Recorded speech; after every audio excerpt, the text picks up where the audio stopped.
आज की कहानी है खजाने की चाबी। ये चैनल आपको डरावनी कहानियों से रूबरू कराएगा जो आपकी रूह को कांप उठाएंगी। हम आपके लिए भूतों, भूतिया जगहों और अनसुलझी मुसीबतों से भरी ये कहानियां लेकर आते हैं। इस चैनल पर आप डरावनी कहानियों का आनंद ले सकते हैं और सुनने वाले भी अगली रात की तलाश में नींद से उठ जाएंगे। हमारे चैनल पर आप डरावनी कहानियों का आनंद उठा सकते हैं। यहाँ आपको रहस्यमय घटनाओं से जुड़ी भूतों की कहानियां, जिनमें अनसुलझी मुसीबतें और अज्ञात तत्वों का सामना होता है, सुनाई देंगी। अगर आपके पास भी कोई डरावनी कहानी है तो हमें भेजें और अपने नाम के साथ हमारे चैनल पर साझा करें। तो देर किस बात की है, अभी हमारे साथ जुड़ें और डरावनी दुनिया में खो जाएं। रामेश्वर जी एक छोटे से शहर में एक सरकारी दफ्तर में क्लर्क थे। एकदम ईमानदार, कर्मठ और उसूलों के पक्के। दफ्तर के बाकी कर्मचारी घूसखोर, लालची किस्म के थे। हर काम के लिए आने वाले से रिश्वत लेते थे। रामेश्वर जी के घर में उनकी पत्नी सुधा और उनके दो पुत्र थे, अविनाश और सौरभ। दोनों पढ़ने में बहुत तेज थे।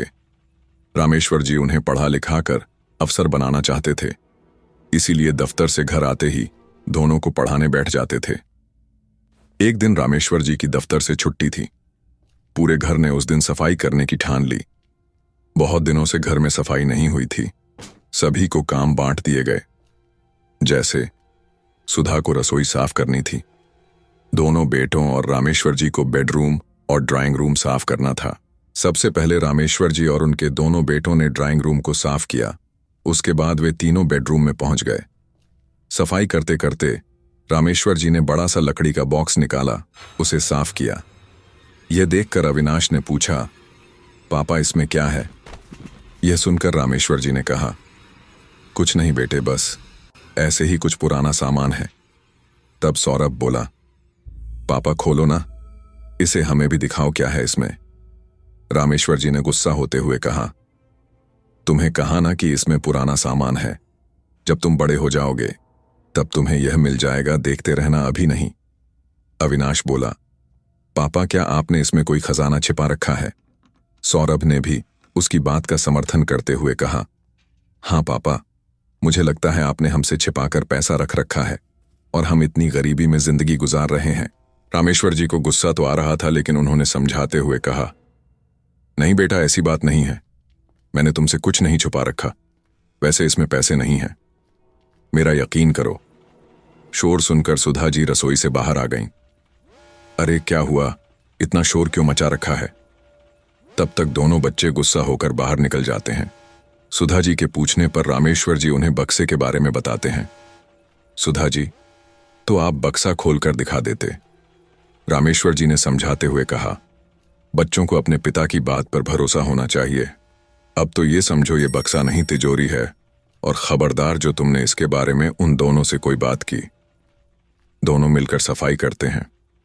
दोनों बच्चे शाम को घर वापस आते हैं। दोनों गुस्सा थे। अगले दिन से जैसे दुनिया ही बदल गई। दोनों कल तक जहां अपने माता पिता की इज्जत करते थे, वहां आज दोनों नफरत करने लगे।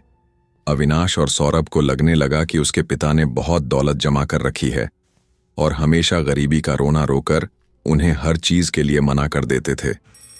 वे बेचारे ये सोचकर कि पापा ईमानदार हैं, रिश्वत नहीं लेते, लेकिन उनके पापा ने तो बहुत पैसा दबाकर रख रखा है। सुबह दोनों स्कूल चले जाते हैं, लेकिन वहां भी उनका पढ़ाई में मन नहीं लगता। इधर रामेश्वर जी भी जब ऑफिस पहुंचते हैं तो उनका काम में मन नहीं लगता। सुधा जी बेमन से घर का काम निपटा रही थीं। पूरे घर का माहौल बदल गया था। दोपहर को दोनों बच्चे घर आते हैं। रास्ते में उन्होंने प्लान बनाया था कि घर जाकर सबसे पहले उस बक्से की चाबी ढूंढेंगे।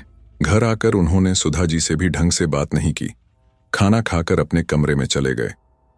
कुछ देर बाद सुधा जी घर का सामान लेने बाजार गईं। उनके जाते ही दोनों ने चाबी ढूंढना शुरू कर दिया। पूरा घर छान मारा, लेकिन उन्हें कहीं भी उस बड़े से ताले की चाबी नहीं मिली। फिर सौरभ ने एक हथौड़ी लेकर ताला तोड़ना शुरू कर दिया, लेकिन पुराने जमाने का ताला था जो कि बहुत मजबूत था, वह टस से मस न हुआ। दोनों थक हार कर बैठ गए और मम्मी के आने से पहले सब कुछ पहले जैसा कर दिया। शाम को रामेश्वर जी आए। वे बच्चों को पढ़ाने बैठे। लेकिन दोनों ने पढ़ने से मना कर दिया। रामेश्वर जी ने सोचा, बच्चे नाराज हैं, कुछ दिनों में मान जाएंगे। इसी तरह कुछ समय बीत गया, लेकिन दोनों बच्चों का गुस्सा कम होने के बजाय बढ़ता ही जा रहा था। अब वे दोनों नए कपड़ों, खिलौनों के लिए जिद करने लगे।